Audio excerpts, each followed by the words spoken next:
This unit is going to deal with immunology.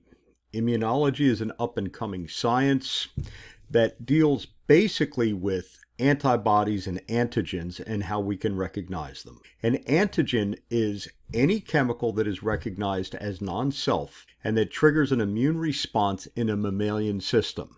An antibody is a Y-shaped protein that is created by an organism and that binds to antigens. These have a typical Y shape. It's got 3 edges to it. 2 of these edges are called antigen binding sites, which is where the antigen will bind to.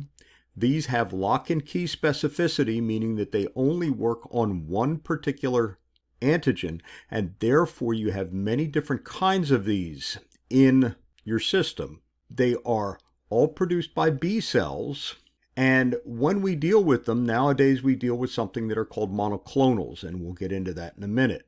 When we deal with antibodies, we call these serological tests because we normally used blood serum that has antibodies or antigens in it. We have direct tests, which test for the presence of antigens. In a test like this, we might be looking at something such as, do you have the organism that causes strep throat, or is salmonella present in a specific food supply?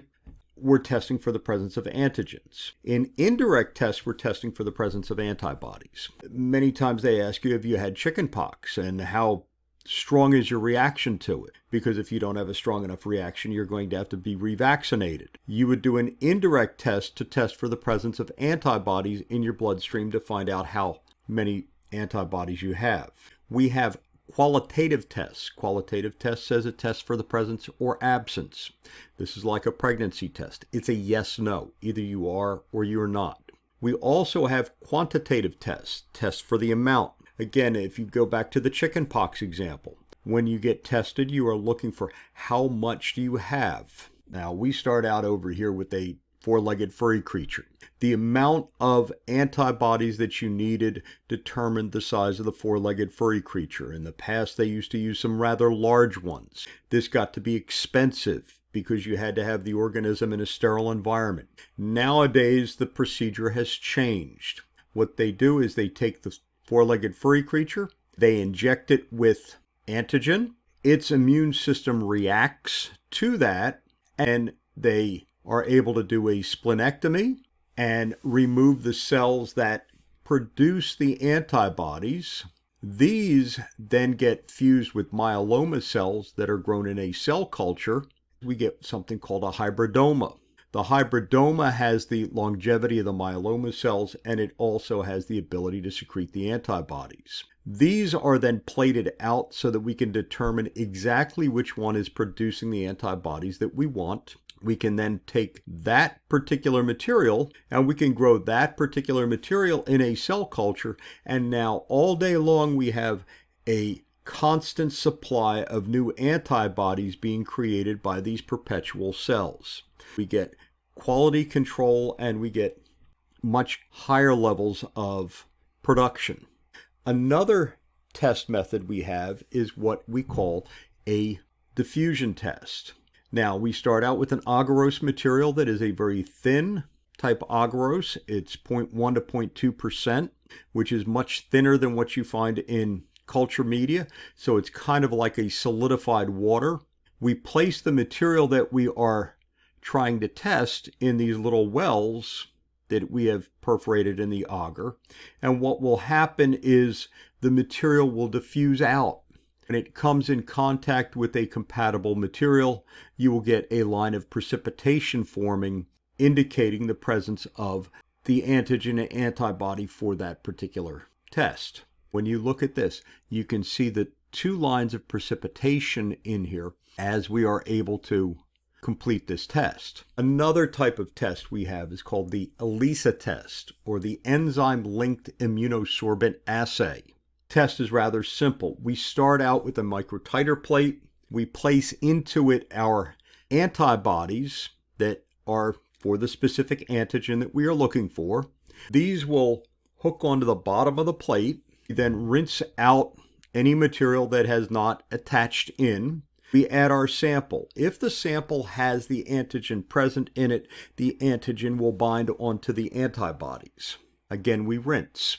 Then we add another antibody that is just like the first one, but in this case it has an enzyme linked onto the end to the antibody. With that enzyme link, if the antigen is present, these will bind onto the antigen. If the antigen is not present, these will not bind on.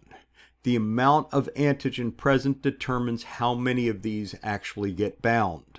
We then take that plate and we add to it a substrate that will react with the enzyme, and that will cause the substrate to break apart into the product.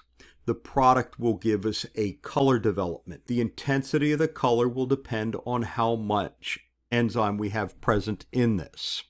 When we look at this particular plate, you can see that we have various colors, and this shows the development of colors at different concentrations of antigen so that we can actually see color development. Again, this is qualitative because the darker the color, and you can actually measure these colors, the darker the color, the more antigen had present. This is a dipstick type test. We can use this for a lot of different materials. In this particular case, this is a plant material. Our sample is placed on the inside.